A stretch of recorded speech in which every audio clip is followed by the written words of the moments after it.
Olá, amigos da TV Nova Luz, a TV criada para iluminar o seu dia, conta com a sua participação. Acesse o site www.tvnovaluz.com ou vá diretamente ao YouTube para ver a palestra da sua preferência. Agradecemos muito a participação de vocês quando nos enviam as suas perguntas, que temos o maior prazer em respondê-las, ou responder todas elas. A pergunta sobre o tema anterior, todo surdo-mudo pode se comunicar ao ser evocado? E a resposta é, se for da vontade de Deus e do Espírito, sim. Estamos estudando com muito interesse e alegria as revistas espíritas publicadas por Allan Kardec e lendo os artigos de junho de 1865, destacamos esse, que vamos estudar agora, que é Cura de uma Obsidiada em Barcelona, que ele publicou no mês de junho.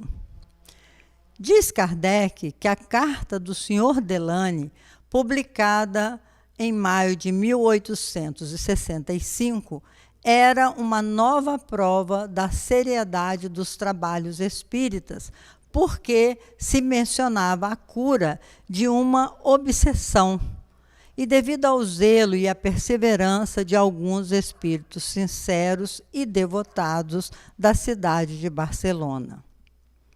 Enviaram-nos o relato detalhado dessa cura, que julgamos por bem publicar, assim como a carta que acompanhava os relatos.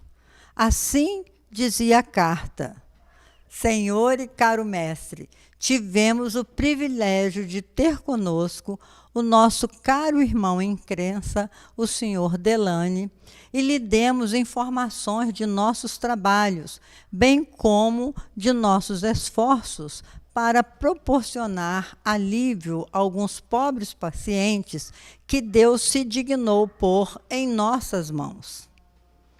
No slide 2, a gente vê um retrato da cidade antiga de Barcelona, na Espanha. Entre esses, havia uma mulher que durante 15 anos foi vítima de uma obsessão das mais cruéis e que Deus nos permitiu curar. Certamente não era a nossa intenção mencioná-la, porque trabalhamos em silêncio, sem nos querermos atribuir qualquer mérito. Mas como o Sr. Delany nos disse que o relato dessa cura talvez servisse de estímulo a outros crentes que, como nós, se devotam a essa obra de caridade, não vacilamos em enviar esse breve relato. Durante a Semana Santa, foram pregados vários sermões contra o Espiritismo, dos quais um se destacava pelos absurdos. O pregador indagava aos fiéis se eles ficariam satisfeitos em saber que as almas dos seus parentes renasceriam em corpo de boi, de jumento, de porco ou de outro animal qualquer. O pregador enfatizava: o Espiritismo, meus caros irmãos, ele é perfeito para os espíritos levianos dos franceses, mas não para nós, os espanhóis. Sérios demais para o admitir e nele acreditar. Enquanto isso, a senhora Rose piorava todas as tentativas de tratamento. Então, enquanto eles falavam esse absurdo do espiritismo, a mulher que estava obsidiada piorava a obsessão da espanhola. A senhora Rose N. foi acometida poucos dias após o casamento de ataques espasmódicos que se repetiam com muita frequência e com violência, até engravidar. Porque durante a gravidez nada experimentava, mas depois do parto os mesmos acidentes se renovavam. Muitas vezes as crises duravam 3 ou 4 horas, durante as quais ela fazia toda a sorte de extravagâncias, precisando às vezes de 3 ou 4 pessoas para dominá-la. Entre os médicos chamados, uns diziam que era uma doença nervosa, outros que era mesmo loucura.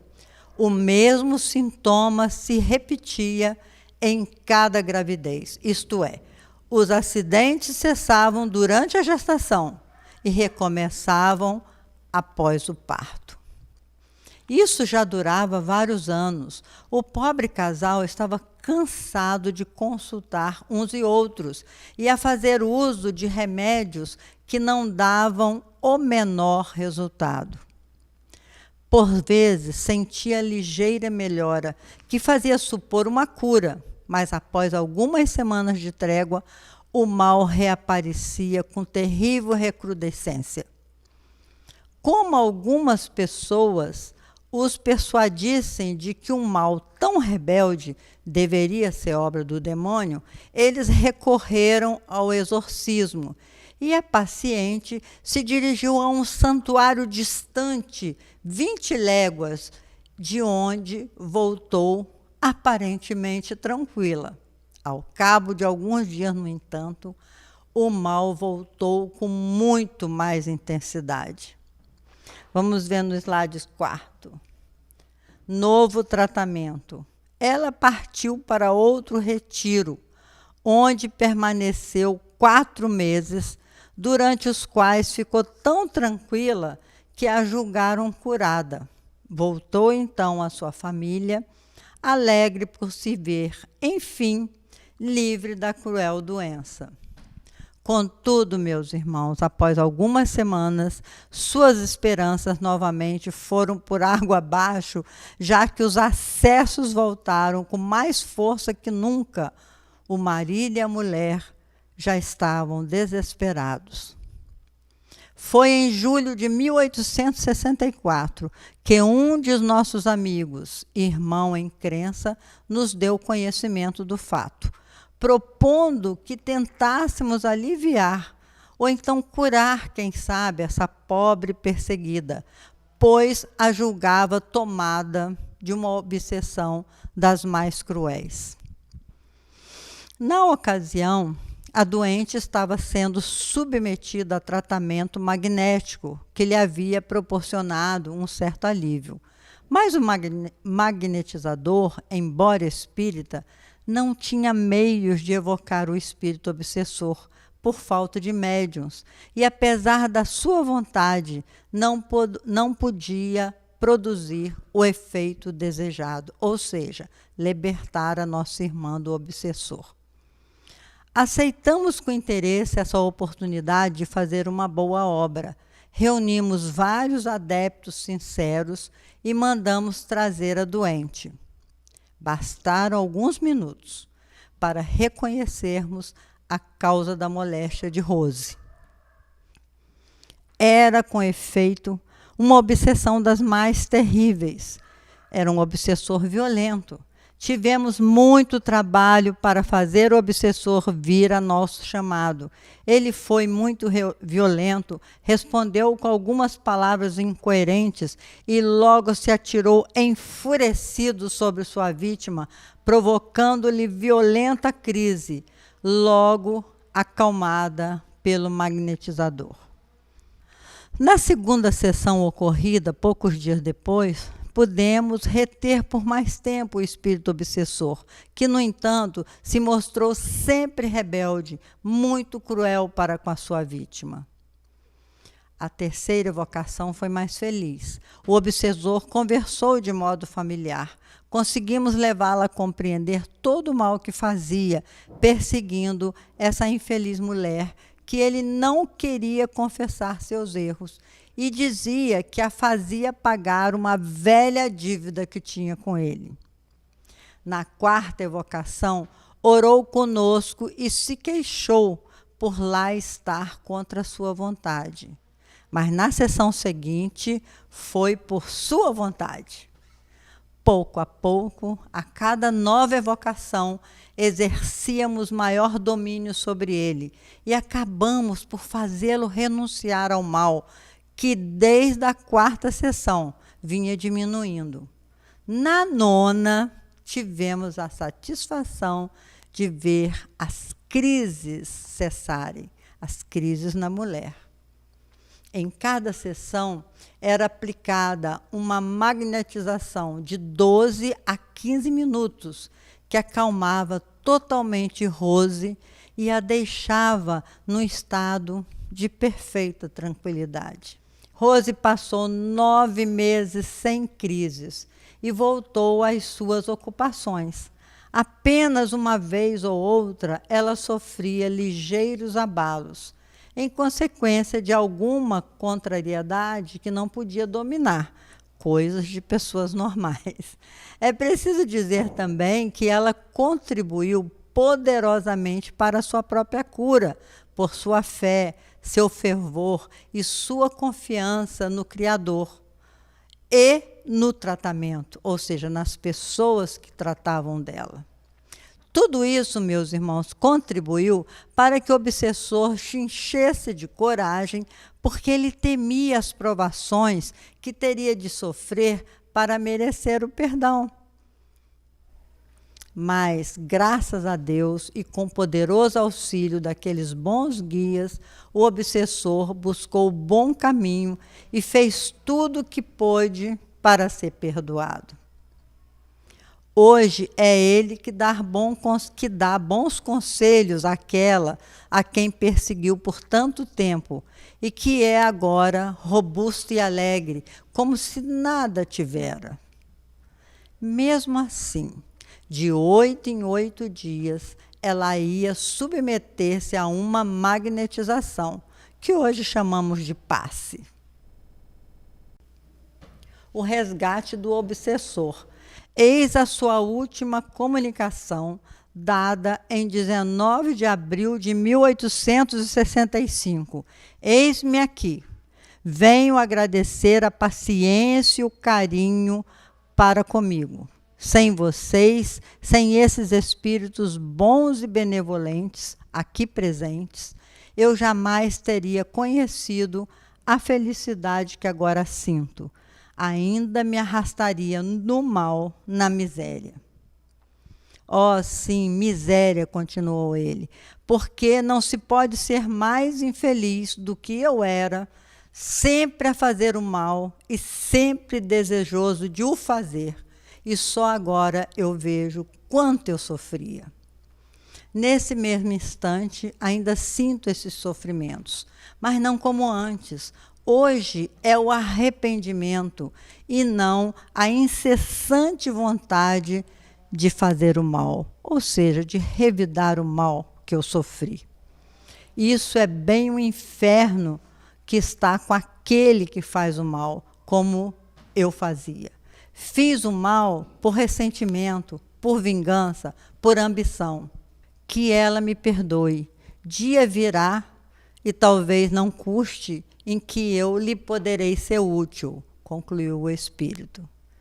Terminou agradecendo e pedindo que continuassem a orar a favor, favorecê-lo com as preces.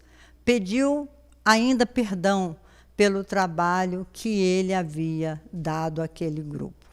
Depois dessa comunicação, foi recebido também dos guias espirituais a seguinte comunicação: conseguiram a cura. Agradeçam a Deus que se dignou a acolher suas preces e se servir deste grupo para que um inimigo obstinado se tivesse tornado hoje um amigo.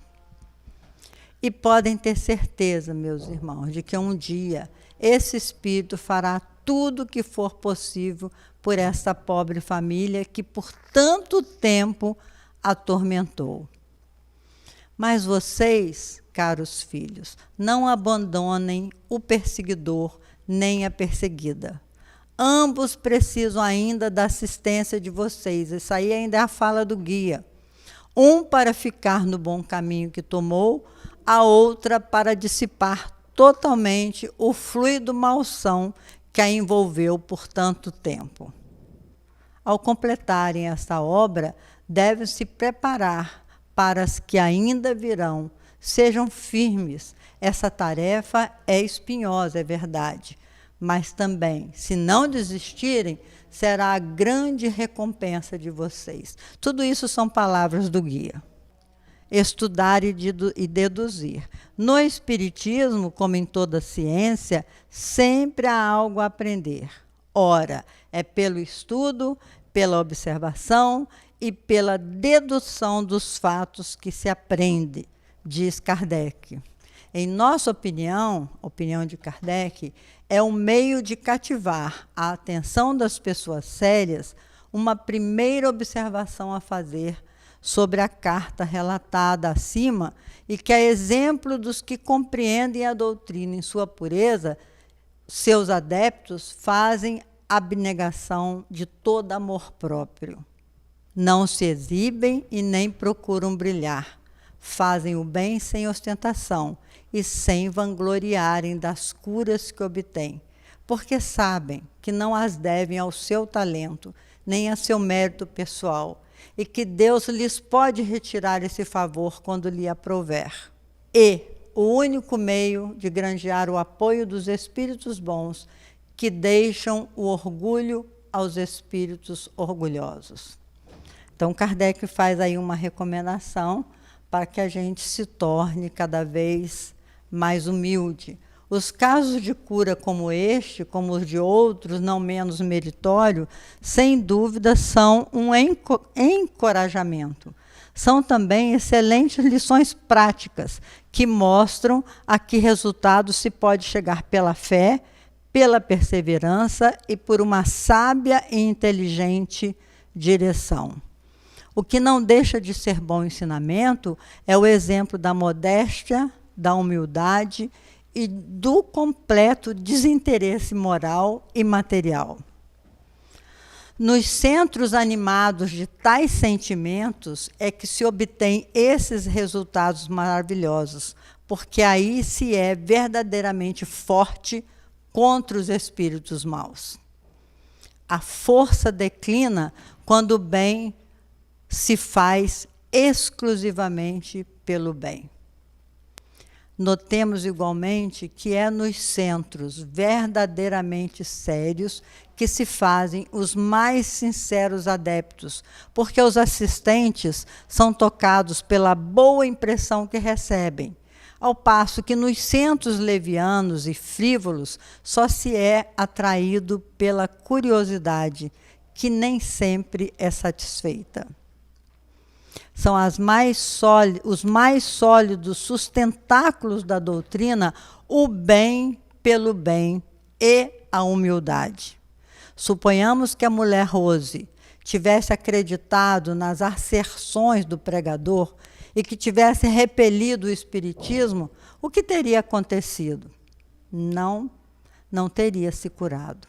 Uma vez tivesse caído na miséria por não poder trabalhar, ela e o marido talvez tivessem amaldiçoado a Deus, ao passo que agora o bendizem e o espírito mau não se teria convertido ao bem.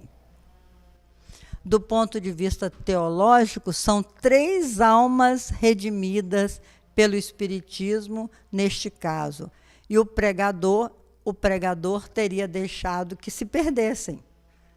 Os primeiros sintomas. Vendo os primeiros sintomas, compreende-se que a ciência tenha podido enganar-se, porque tinha todos os caracteres de um caso patológico. Todavia, não era nada disso. O fato aí está, e milhares de fatos semelhantes que dizem o que diz os incrédulos. É o acaso. É a força da natureza. A doença devia curar-se de qualquer jeito. Essa mulher foi curada pelo demônio e teria sido melhor para a salvação de sua alma que tivesse ficado doente, diziam alguns religiosos contrários ao espiritismo. Em primeiro lugar, a senhora Rose não é desta opinião.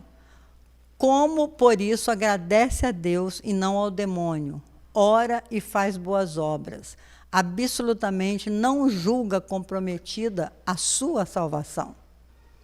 Em segundo lugar, ela prefere ter sido curada e trabalhar para alimentar os filhos a vê-los morrer de fome. Em nossa opinião, meus irmãos, Deus é fonte de todo bem. Mas se o diabo é o verdadeiro ator em todos os casos de obsessão, de onde vem a impotência do exorcismo? São questões que Kardec coloca na sua época. É um fato positivo que não só em semelhantes casos o exorcismo sempre falhou, mas que as cerimônias desse gênero sempre se fizeram seguir de recrudescência do mal.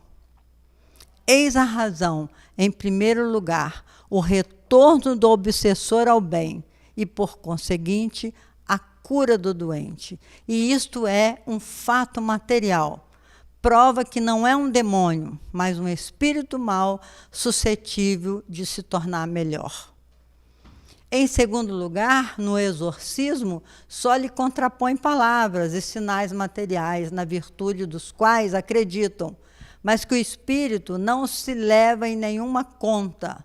Querem domá-lo pela força, mas como é inatingível, ele ri e escapa dos encarnados, desejando provar que é mais forte. O doutrinador espírita, ali está uma imagem de Jesus doutrinando, né? É uma metáfora de que o doutrinador tem que estar com o argumento do cristianismo, tem que estar com Jesus. O doutrinador espírita fala ao obsessor com doçura, procura fazer com que nele vibre a corda do sentimento. Ele mostra a misericórdia de Deus, faz-lhe entrever a esperança e o conduz suavemente ao bem. Eis todo o segredo, o fato acima apresenta um caso particular, o da suspensão das crises durante a gravidez. De onde vem isto? O que a ciência explica, se puder? Eis a razão dada pelo Espiritismo. A doença não era loucura, nenhuma afecção nervosa. A cura é a prova disso. Era bem uma obsessão. O espírito obsessor exercia uma vingança. Deus o permitia para servir de provação e de expiação à mãe. E, além disso, porque mais tarde a cura desta devia levar a melhora também ao seu próprio espírito. Mas as crises durante a gestação podiam prejudicar a criança, e Deus queria mesmo que a mãe fosse punida pelo mal que fizera, mas não queria que o ser inocente que trazia no ventre sofresse por isso. E por tal motivo que, durante esse tempo, foi retirada toda a liberdade de ação aos seus perseguidores. Como o Espiritismo explica coisas para quem quiser estudar e observar. Quantos horizontes abrirá a ciência quando esta levar em conta o elemento espiritual, como estão longe de compreendê-lo os que só veem nas manifestações espíritas a curiosidade. O Espiritismo, pois, não vem destruir, mas, ao contrário, vem restabelecer todas as coisas, isto é, restituir a cada coisa o seu verdadeiro sentido. Assim, meus irmãos, já agradecemos muitas vezes o trabalho incansável desse mestre do amor. Muito obrigado, professor Allan Kardec. A sua dedicação não foi em vão, porque hoje conhecemos o caminho da verdade. Até o nosso próximo encontro, se Deus quiser.